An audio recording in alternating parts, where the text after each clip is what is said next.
has a gap of about 70%. That gap has two sub-components. The first one is compliance gap on the declaration, tax evasion, or just not showing with the, maybe you have not even registered for taxes. Comply 50%. The 70. The remaining 20, policy gap. Policy gap goes to Mr. President or Finance Minister that is powerful. You get waivers. Waiver incentives. By the way, we are not saying these are, but if you don't rally, they create action. Not only just losing revenue for the government. We had extensive public consultations.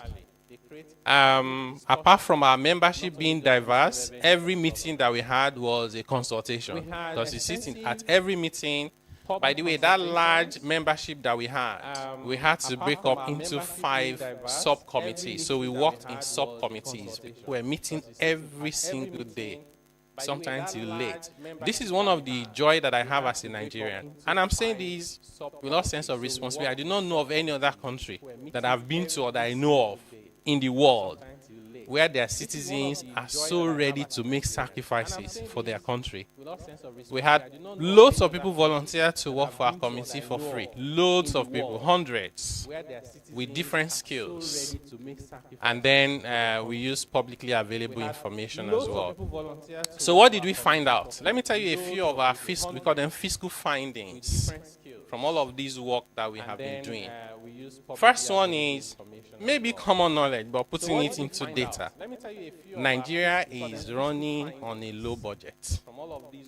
The entire budget of the federal government and all the states with their local governments, including the amendment to the Appropriation Act to add 6.2 trillion for 2024, is 35.2 for the federal government, 16 trillion for all the states. Total is 51 trillion.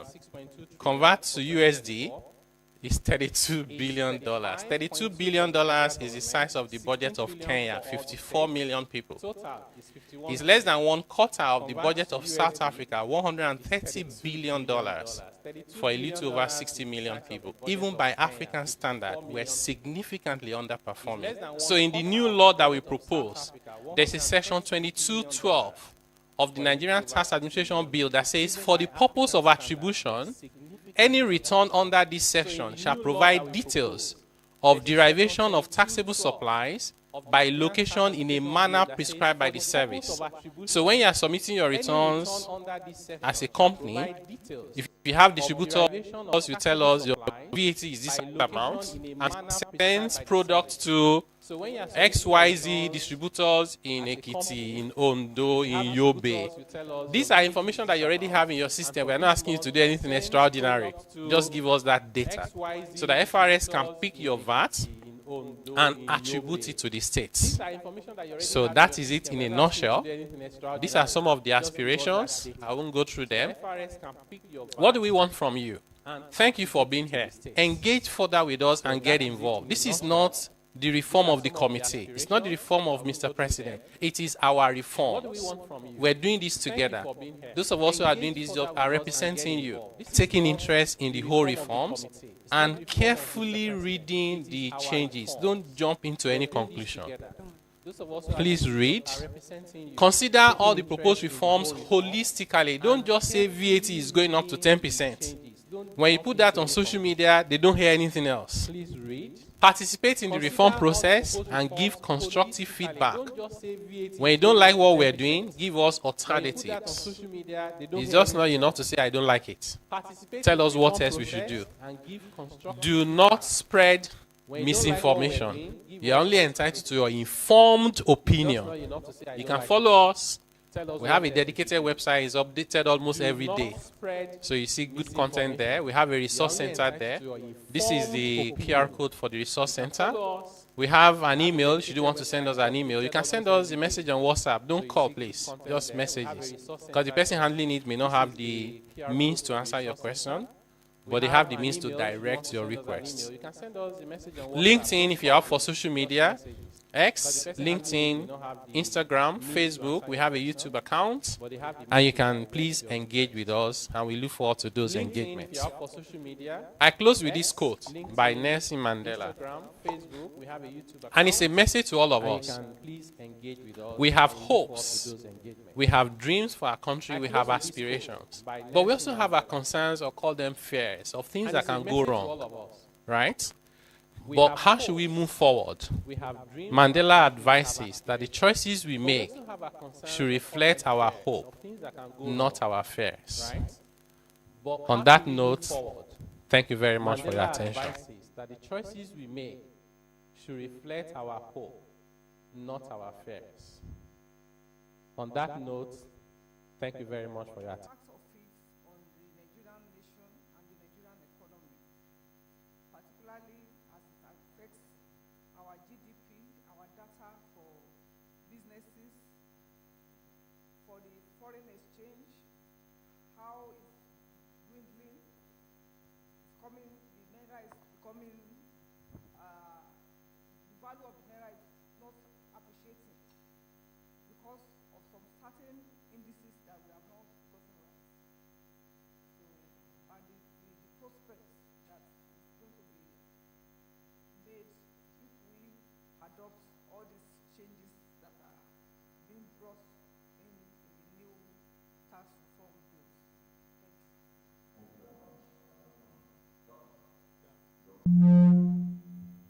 Thank you, Mr. Moderator. Good morning, all. I think reflecting on Mr. Oyede's presentation, it is apparent that as a nation, these reforms are long overdue. Right? Of course, as you rightly observed, we have been going through a lot of economic challenges, right, which is not only restricted to Nigeria alone. And if we are to get out of the situation, we need to undertake a set of reforms, right? And it's not going to be just a stopgap issue. It has to be comprehensive, quite comprehensive, as the rightly observed.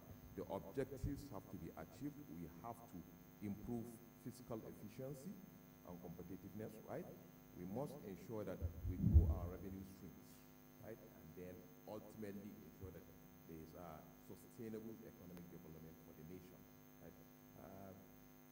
This requires an interplay, right, of various agencies to achieve that, and then some key parameters or variables have to be improved upon.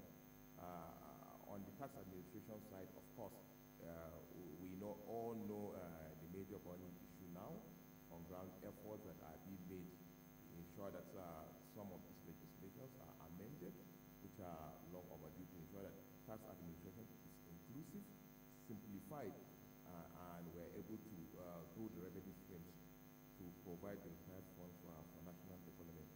I can assure you that FIRS is fully aware and supportive of those efforts, and we are standing by to ensure that whatever is eventually agreed upon is implemented faithfully for the greater good of our people and nation. Thank you.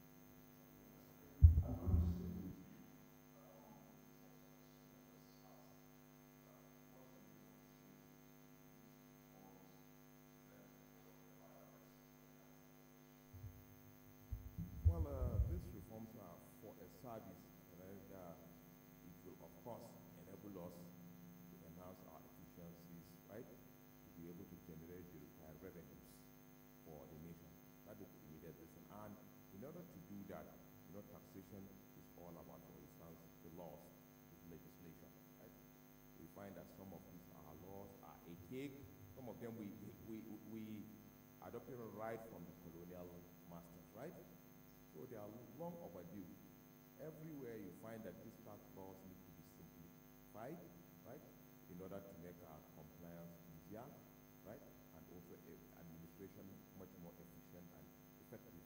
It's all about making it easier for the taxpayers to comply, broadening the tax base to ensure that, okay, everybody pays his own fair share tax of the taxes, right, that is also competitive. So for us as a service, it holds a lot of promise. Understand? Over time, we find that we need the laws, right, which is going to be base on which tax administration lies. All our structures are built on the laws, right? And then, of course, we provide the infrastructure and then engage all relevant stakeholders to ensure that, okay, we achieve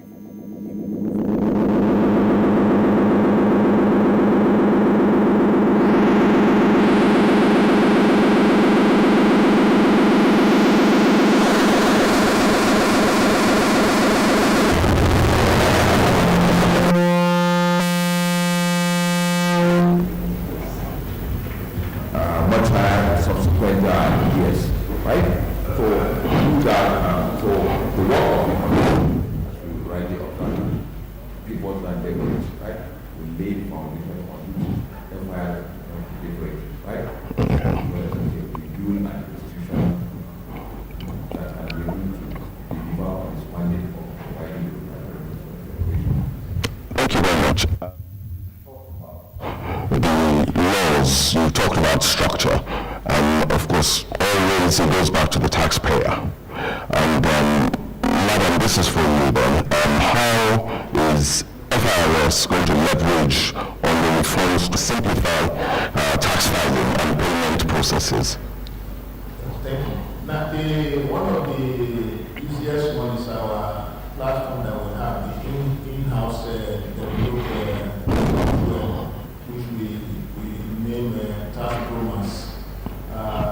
It's easy, people can access it from the comfort of their home or their offices. You can access it and do your filing or make whatever inquiry you want to make. We have also set up, we have our contact center, which people can call in, make inquiry 24/7. We have just launched our tax code, what do you call it? So from the comfort of your phone, whether smartphone or whatever phone, whether analog or pure water, they call it pure water, whatever phone you have, you can make inquiry by pressing that tax code *829#, and it gives you whatever information that you want to know about your tax statement. Sorry, can you repeat that? *829#. These are all short technology that refugees are put in place to help people to comply.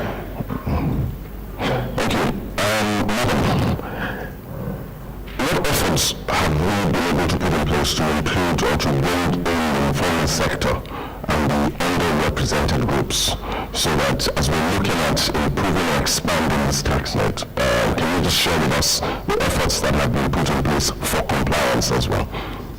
Don't forget that when Mr. Wale was making his presentation, he did mention that this committee was a large group comprises of the manufacturer organization of NASIMA, many organizations, MBA, CITN, the market women, WIMBIS. So all these people were part of the implementation. They submitted memorandum. They are communicated to this bill that we now have before the National Assembly. And their engagement, even what they are having today is part of it. And it's really continuous engagement. So with this engagement, then people will know what is going to be done and how it's going to be benefit today, how it's going to be simplified. Don't forget that most of these laws, when they were made, were running on another law. Now the system has changed. We are doing a lot of businesses online. Most of the things we are doing now, we do it in the comfort of our home, and our tax law before does not have a provision for us to tax digital transactions. So, and I'm very sure that this thing it will be a continuous enlightenment. And even today, I know that there are some engagements going on at the National Assembly with the Federation and members of the National Assembly. What we are doing here is part of it, and it will be a continuous thing to make people to understand the goals and the ones from those have a clear understanding of how it's going to affect us, how it's going to affect the economy and the businesses, which is the most fundamental, because it's the businesses that you translate into the revenue that will generate for the country to run itself. I must say that for FIS to be able to begin to take money from these online transactions, there must be that concerted effort towards citizens' engagement. And so, yes, this is one of them. What other opportunities would you be able to quickly tap into to ensure that we get the required? Because when it's hot, it's best to strike. So what other opportunities do you have in place to build public trust, okay, and then improve the awareness of the tax obligations of the citizens? I don't know who's going to take that. You know that when the law is eventually made into an enactment, there will be a sensitization. There will be jingles in the media. If I recall, some of these laws will be translated in our major languages, so that all the informal sectors will be brought on board.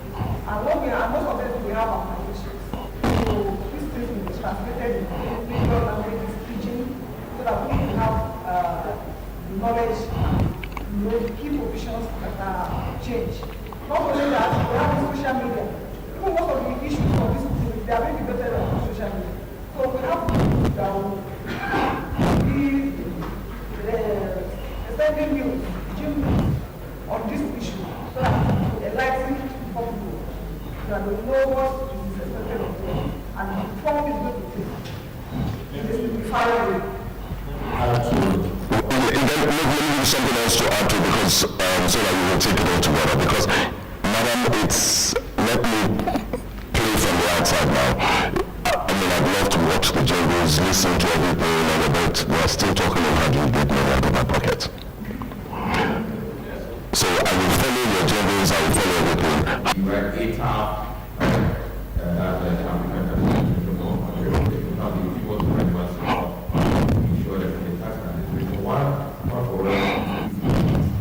align global best practices. Right? Some of these reforms that we're trying to achieve are all to make sure that, right, first of all, about correcting the various make compliance easier and raise your revenue. So as I say, as time goes on, we continue and review any agency that has an impact, right, on ensuring that again the money achieved, we always meet with them. We have MOUs, right, with all the relevant agencies and we review from time to time.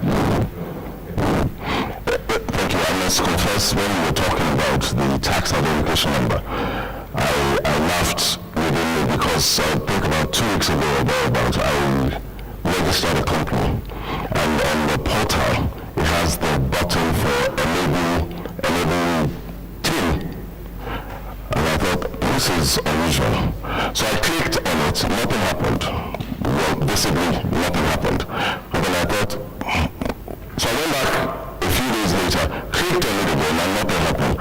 Then I thought, before the 7 days expire, let me just download the document so I don't have to pay.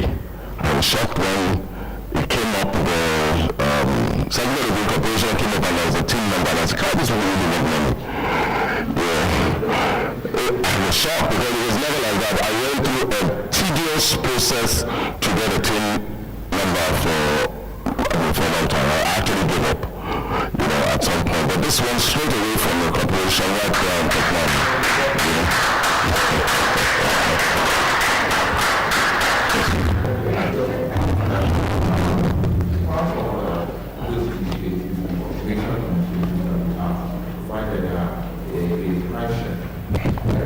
Between our system and all the agencies.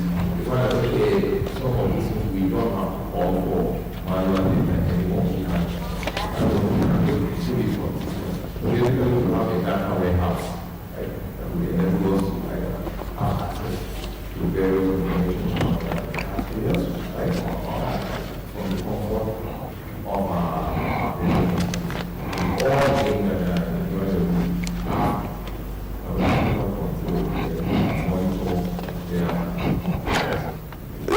taxpayers don't like that word you just used. Monitor. But I think, in all seriousness, I think it goes hand in hand with citizens' engagement, because once we are on the same page, nobody is averse to being monitored. But it's just that people then begin to feel a sense of belonging, and there's an element of transparency that has been exhibited. So I think that also works, yes. Are there any questions? I don't seem to have questions, and so...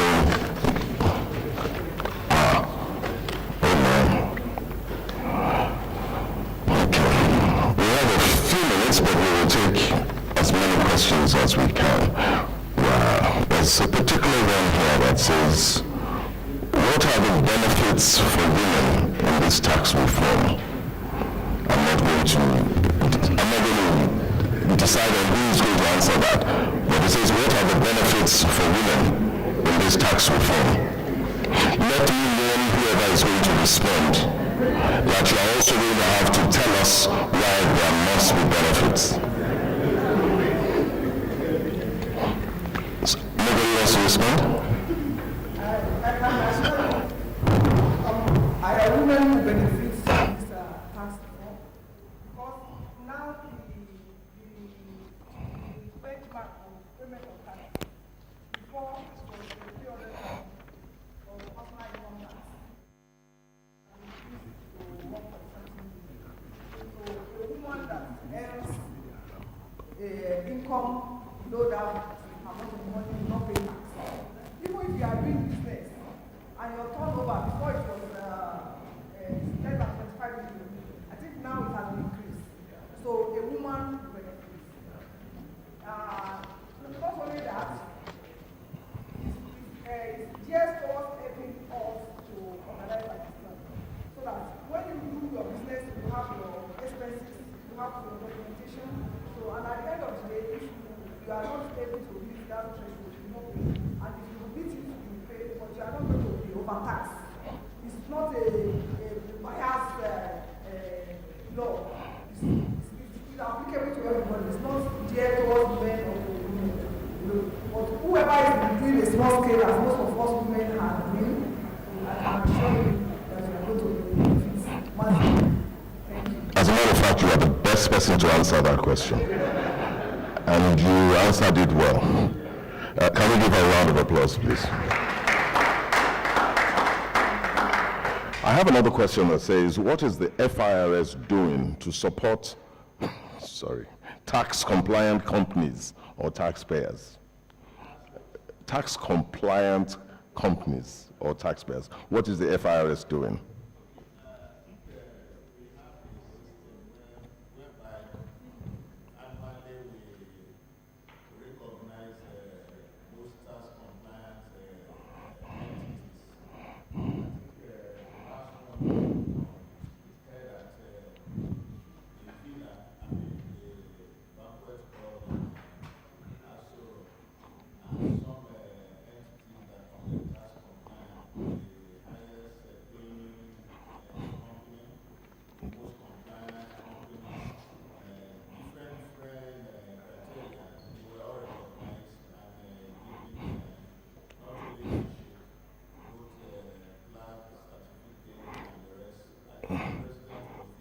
Okay.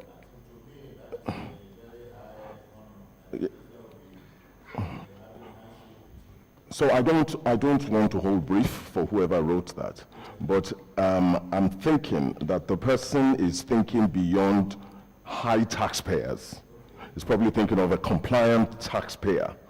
Is there anything for a compliant taxpayer? Not that I'm bringing in so much on, but I am consistent, I am compliant, I want to pay my tax.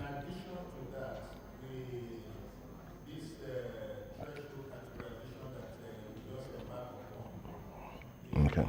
Focus is to see how we can give different taxpayers different experience in the revenue authority. Like the large taxpayer, for example, who are expected to have a well-organized system and processes. They are to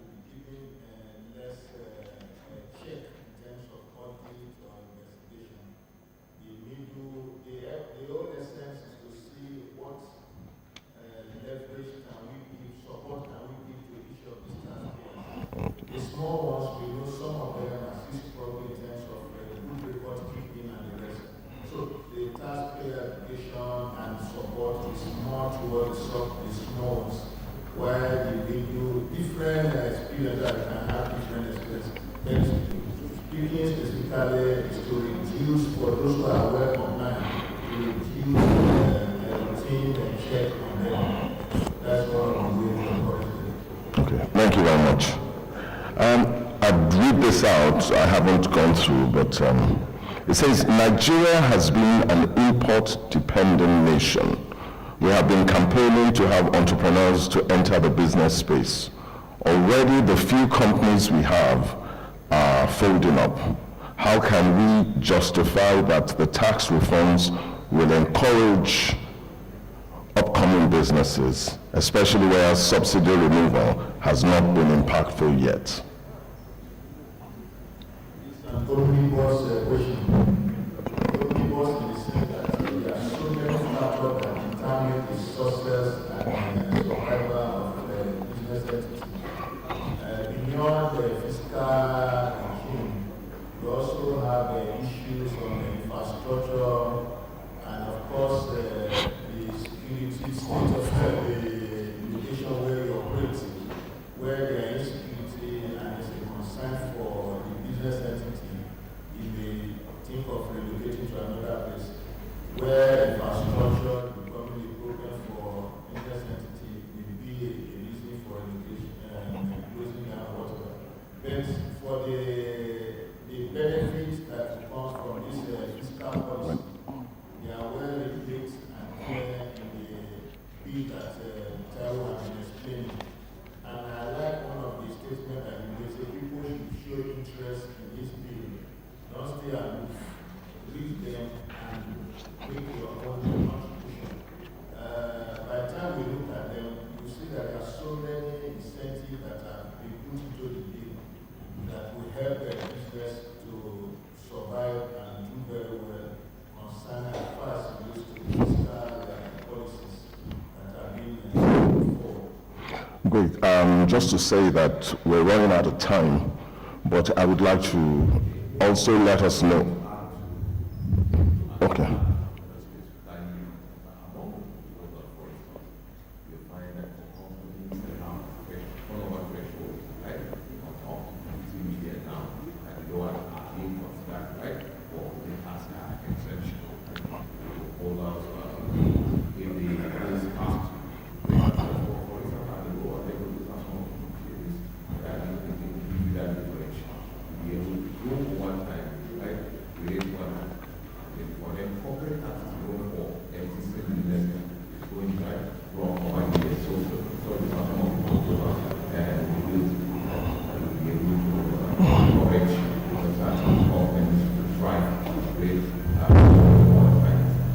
So we're hoping that, okay. I'm trying to, I paused because I wasn't sure if it was appropriate, but from what you've said, and the benefit that goes to smaller businesses, we're hoping that the reform would be embraced. Okay. We have a lot of questions, but I'd like to ask that if you have your questions, because honestly we are not going to be able to take all the questions that have come in, but we have social media handles that you can actually put these questions, ensure that we answer them. It's on Facebook, Instagram, and YouTube. We have at G2C Interface. At G2C Interface, that's the handle on Facebook, Instagram, and YouTube. And the website is www.g2cinterface.org. And if you want to reach G2C on the phone, it's 0805 571 5550 or 0802 565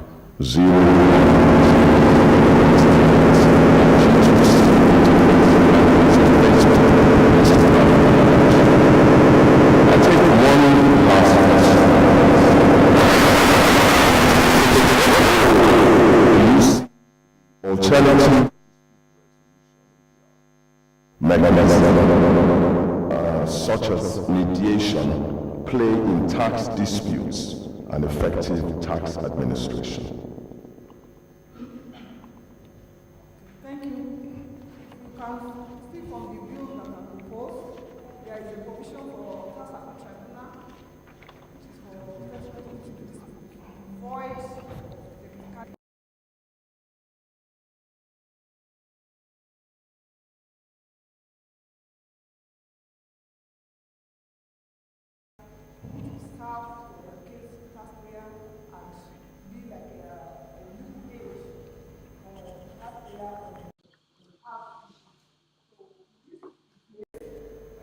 assure you that we have ADR in place for the taxpayer.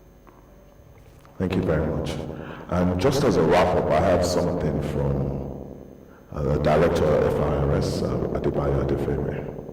And he says, in addition, the tax controllers at the beginning of the year write to tax-compliant companies recognizing the fact that they are well appreciated and that they are our partners in progress, encouraging them that they should not rest on their oars, but to keep the Nigerian flag flying, and if there is any way the tax office can render any support. I think this is a very good way of wrapping up this session, and I'd like to thank you very much for being here, and I think we would invite the convener. Let's invite the convener for a photo, a quick photo. Body, Dr. Body.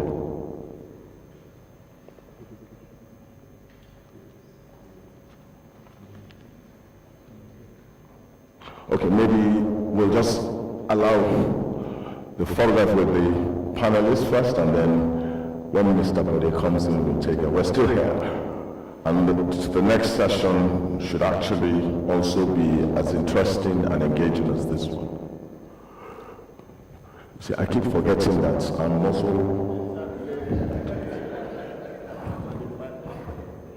Yes.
Just like I said at the beginning, the recognitions will be ongoing. I'd like to recognize Engineer Joshua Igube, Executive Secretary, Nigerian Society of Engineers. You're welcome.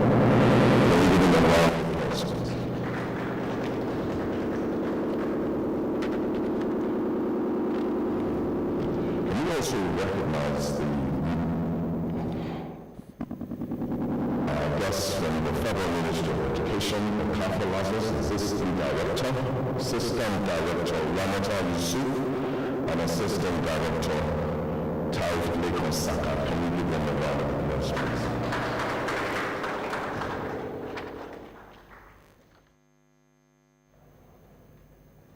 I'd also like to recognize the Deputy Vice President, representing the President Chartered Institute of Taxation of Nigeria, Mr. Simon Kato. Thank you for being here.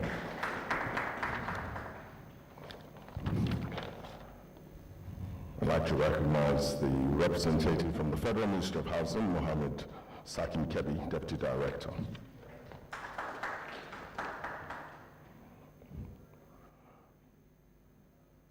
So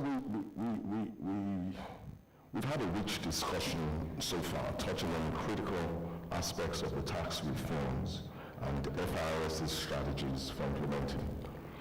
Now we're going to open the floor for the opportunity to deepen understanding and also to begin to ask direct questions.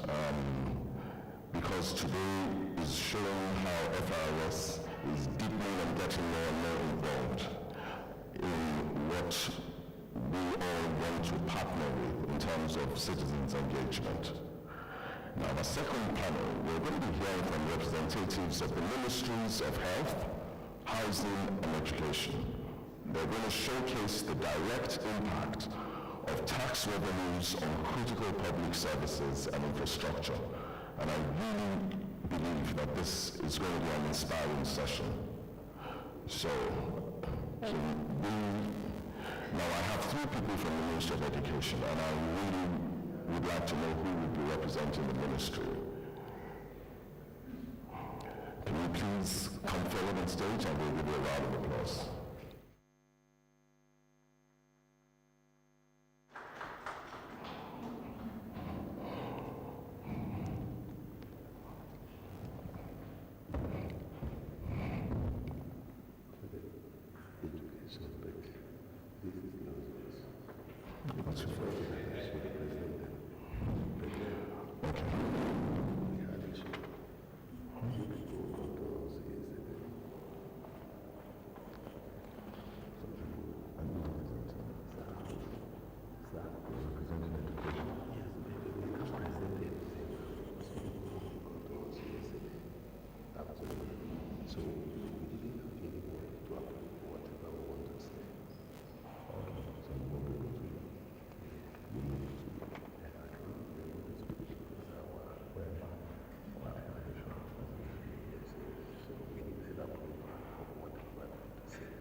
I'd like to invite on stage the representative of the Ministry of Health.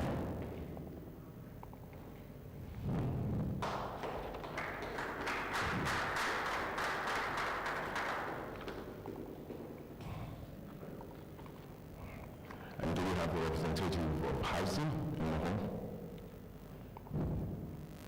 Thank you.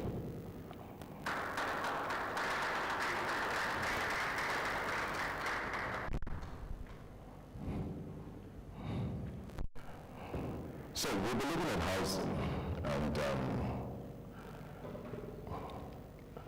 I'm sure that we are conversant with the workings of ministries, and therefore we need certain levels of approvals for events such as this. But I would like to thank the representative of housing for being here with us. Can you very briefly just introduce yourself before we take on some questions?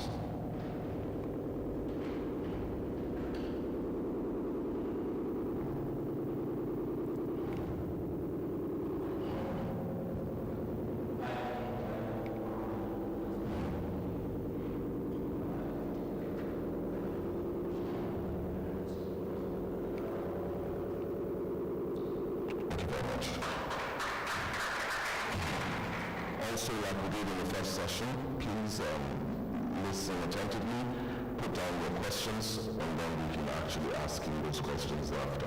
Also for our online viewers, just the same, and we hope that we'll be able to have some robust engagements. Right, sir. I'm going to start off with affordable housing initiatives. Because housing remains a significant challenge for many Nigerians.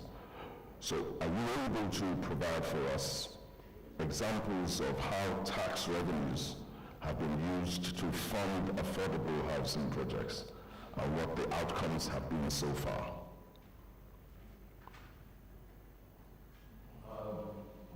Our housing programs are also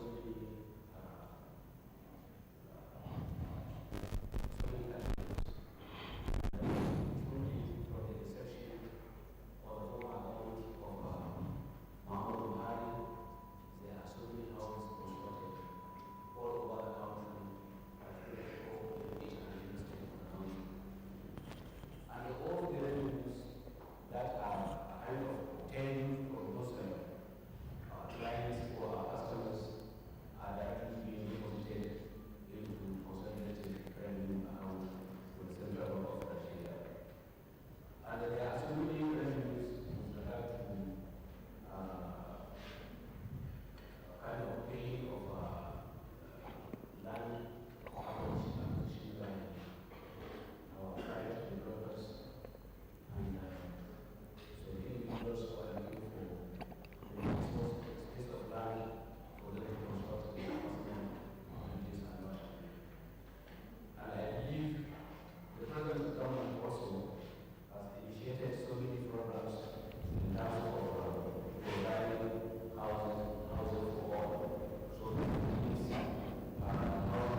Thank you very much.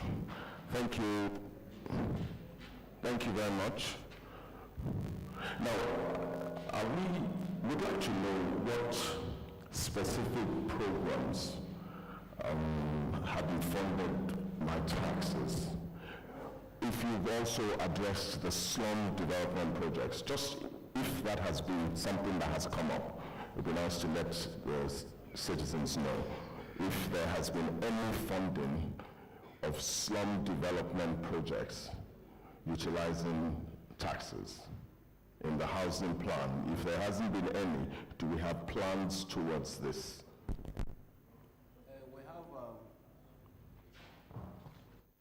We are having partnership with like PPP, public-private partnership with with those that are kind of intending to be part of the system, so that the Ministry of Housing will have enough liquidity within it, so as to construct more houses to the citizenry of this country.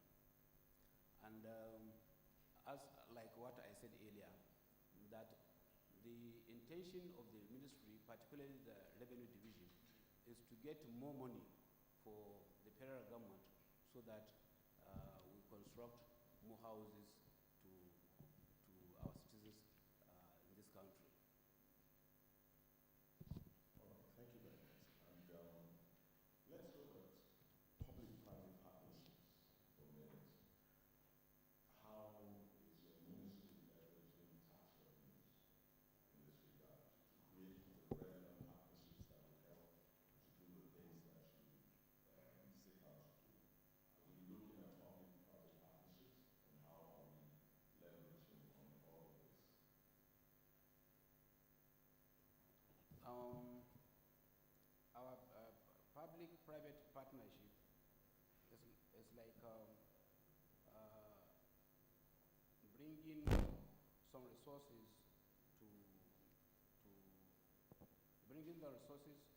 to the federal government, so that at least where we have maybe issues or short of funds, the ministry will kind of seriously try to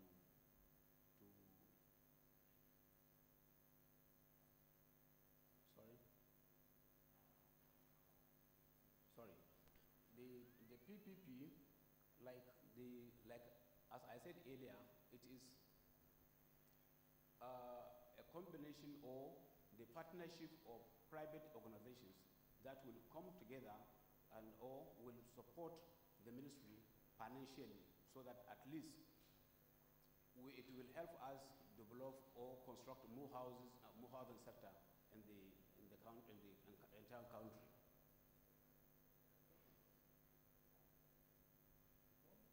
One other area that I'd like to ask is, are there any tax-funded initiatives to promote sustainable and environmentally friendly housing solutions?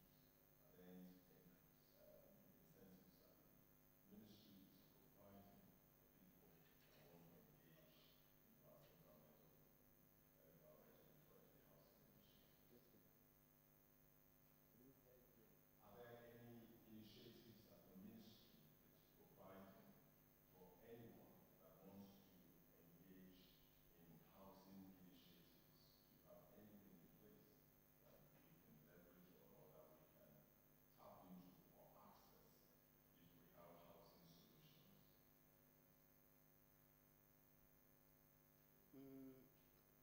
Well, there's no kind of much provision with regard to that. As I'm talking with you, the only thing is the entire inflow of the ministry is provided by the Office of the Accountant General of the Federation, which is like the budget of the ministry, and it is that budget the ministry is using in constructing and providing those housing units for the citizenry. Thank you very much. And let me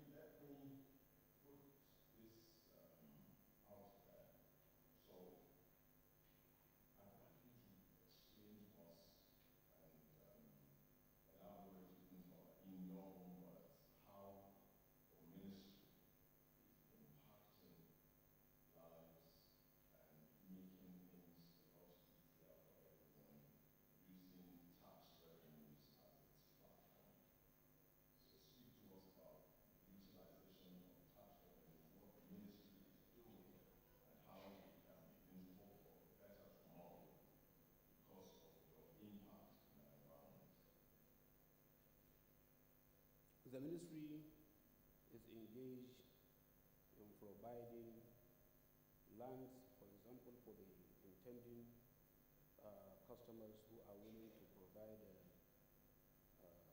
shelters, and also we have a special department called special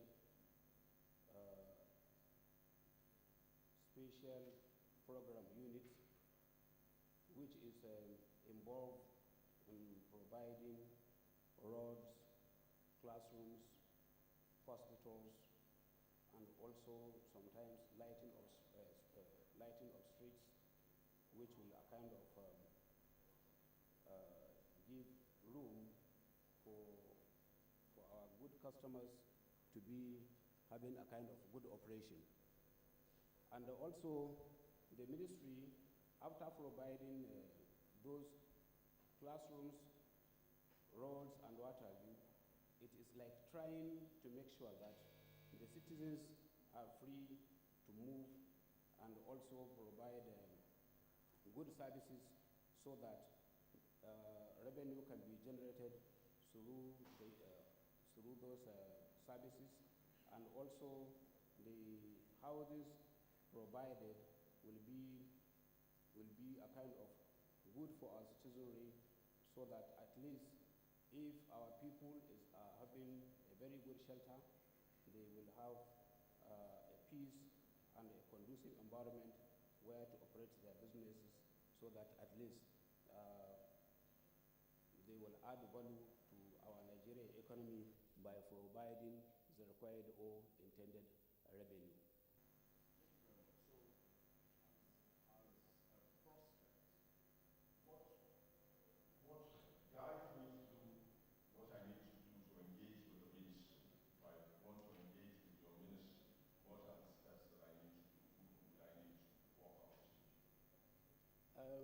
For you to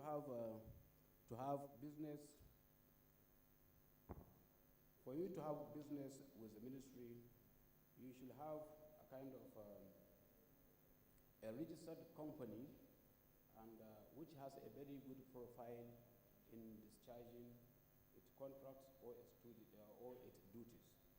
And if you have that, and you have a very good profile with regard to your maybe past experience or good jobs executed somewhere, then the ministry kind of will give you a free room where you can go for a bidding of the available contracts, and they can issue contract for you, kind of to you, so that they will see how you will go about the execution, and also they will give you the time frame within which you will execute that contract.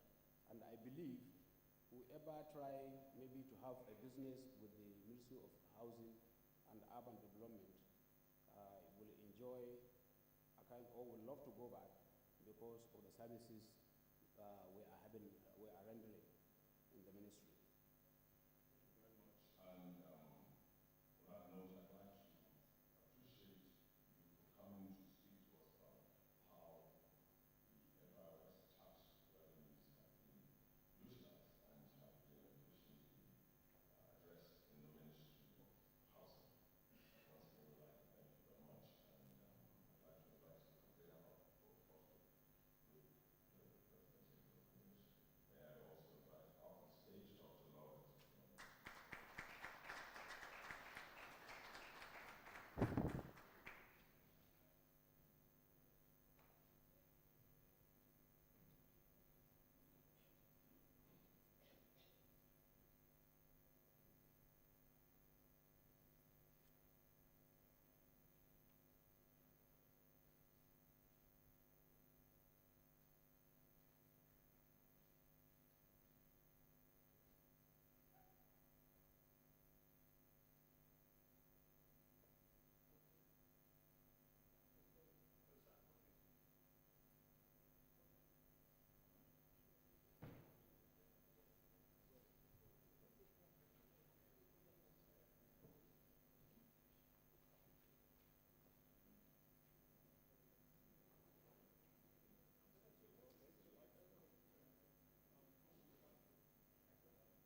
colleagues from FRS.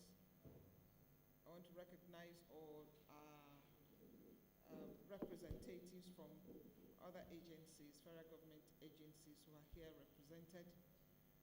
Our taxpayers, our guests from the Swedish Tax Authority, Mr. Pa and Mr. Martin, you're welcome. It's good to have you with us. My name is Dr. Lovett Ononuga, and I am Director Taxpayer Services at FRS. I just want to take a few minutes of your time to just talk to you about the mandate of the Taxpayer Services Department as it relates to the new vision and direction of FRS.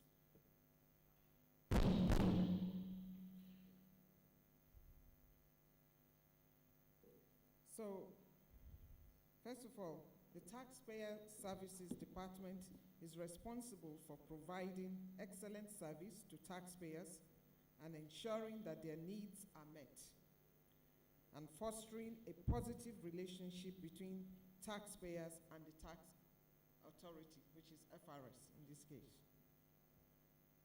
Our key objectives are to provide our taxpayers with accurate and timely information, to respond to taxpayer inquiries, and provide clear explanations of tax laws and regulations, and to offer guidance on tax compliance.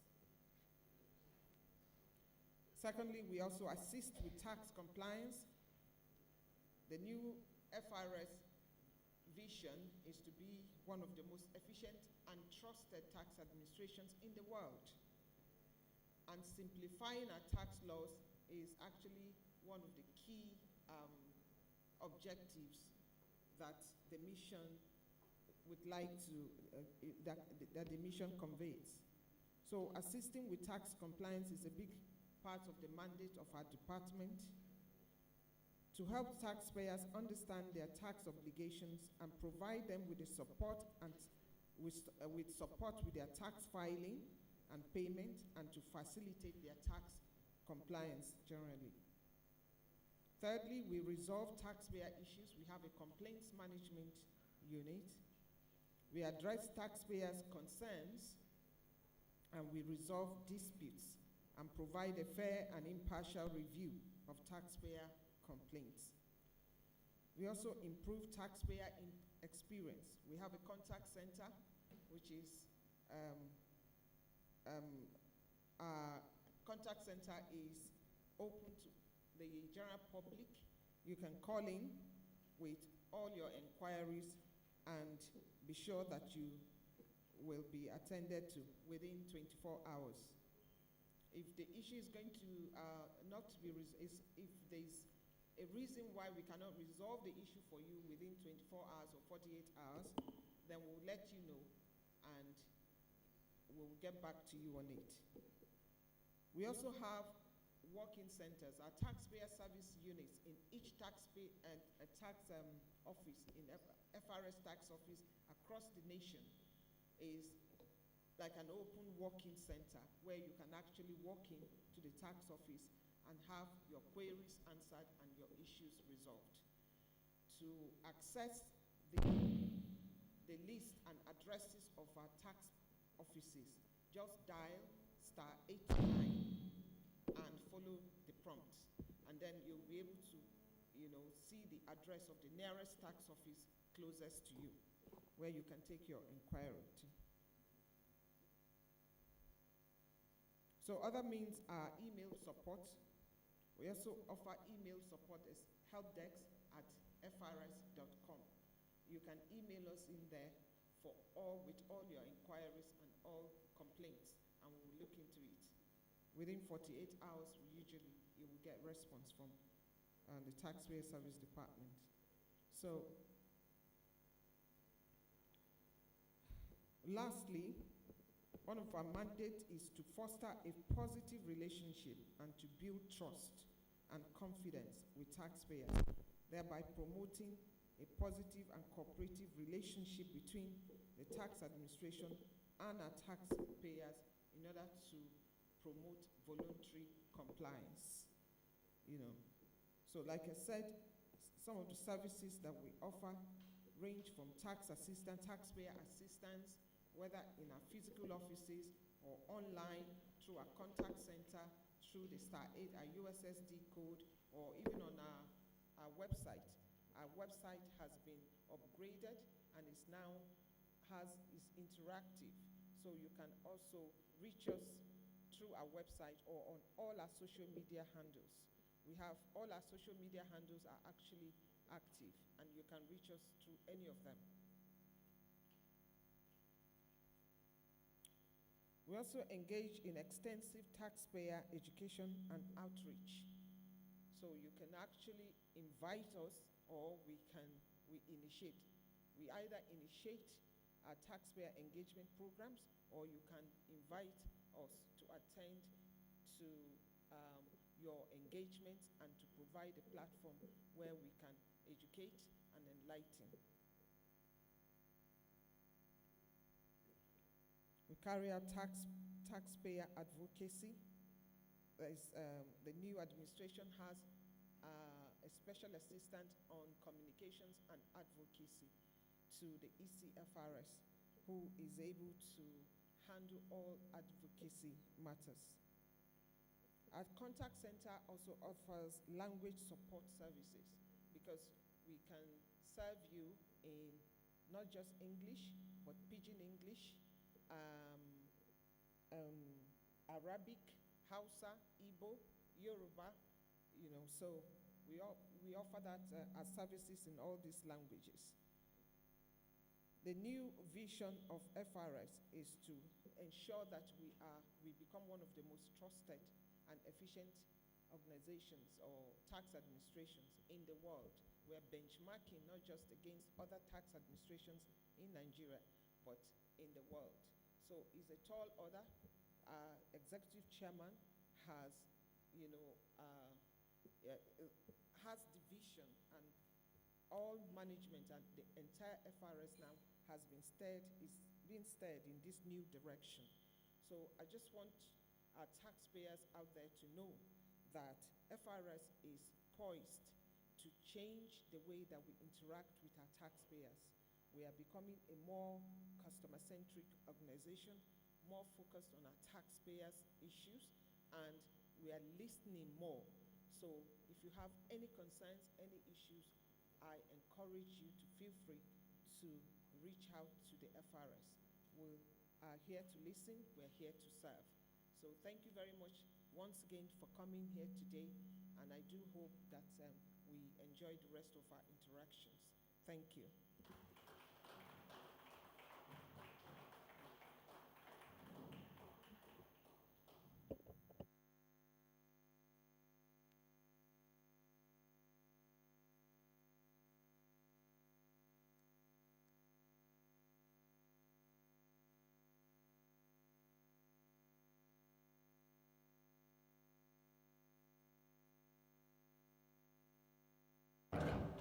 For that networking. Distinguished guests, ladies and gentlemen, as we draw this enlightening and enriching event to a close, it is now my pleasure to introduce a unique and thought-provoking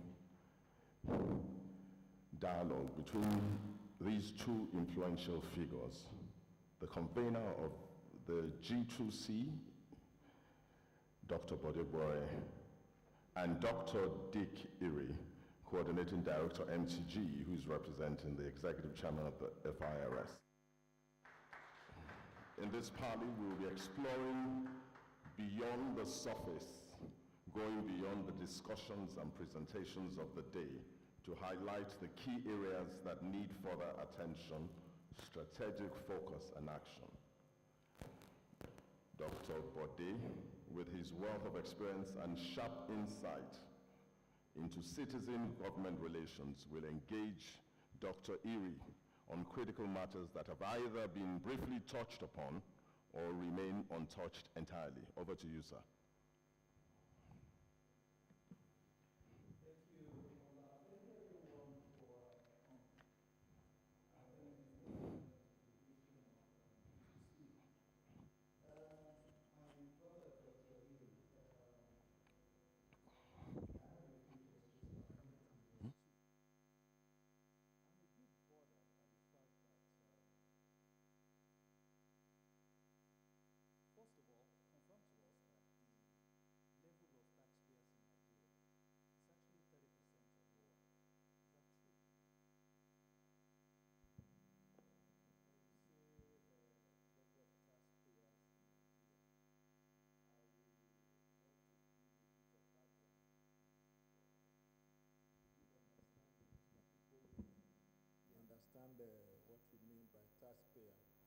here in FRS, for example, where I work and where I represent, we administer corporate taxes of corporate entities.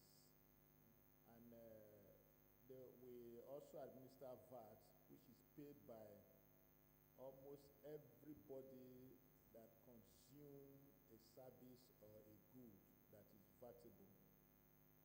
And that goes beyond corporate entity. Individuals can consume any vatable item or good or service. Enterprises can also be consumer of corporate vatable goods or services. So that is a bit broader than beyond the corporate income tax that we administer. But beyond this, we also have the individual that are resident in each state where they carry out economic activity or they are paid employment.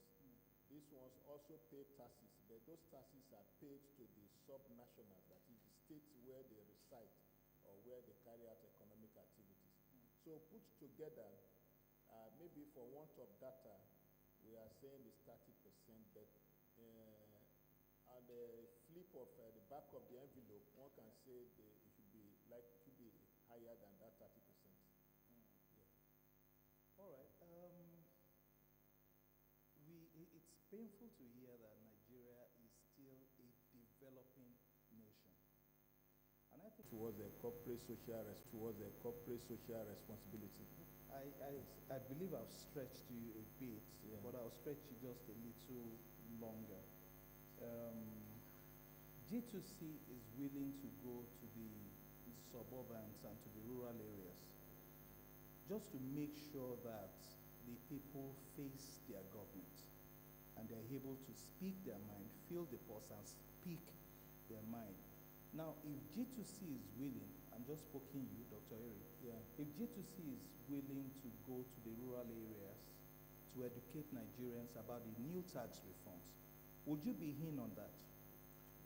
Yes, anything and everything that we can do to help people to be inclusive, to come into this new federal government initiative in terms of fiscal policy and tax reform that's being proposed, we'll do our best.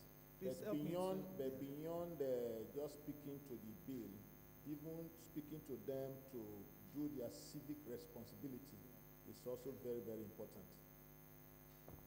Help me to put your hands together for Dr. Eri. Thank you very much. Now, let me have a word just for a minute about, Nigerians. We seem to speak a lot about them against us, i.e. government against the people. And I think it's time that Nigerians begin to look at our nation and say, this is our nation, and every part of us can actually make an input into developing our nation.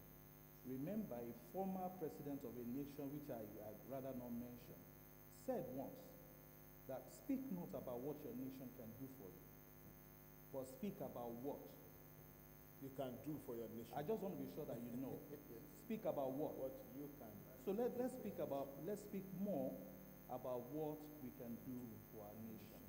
And the less we speak negative about Nigeria, the better Nigeria becomes. Yes.